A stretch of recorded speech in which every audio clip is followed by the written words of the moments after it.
अमरीकी महकमा दिफा ने मुबैना UFO मुशाहिदात से मुताल्लिक मज़ीद खुफिया दस्तावेज़ात जारी कर दी। दस्तावेज़ात में लोगों की जानिब से पुरस्रार सब्ज़ मखलूक, डस्क नुमा अशिया और आग के गोलों की रिपोर्ट से शामिल हैं।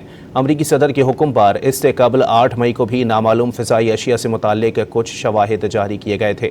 अमरीकी वज़ीर दिफा पेट हेग्ज़ेट के मुताबिक ये दस्तावेज़ात, तस्वीर और वीडियोज़ गैर मामूली हैरत और तशवीश का सबब बनी हुई थी।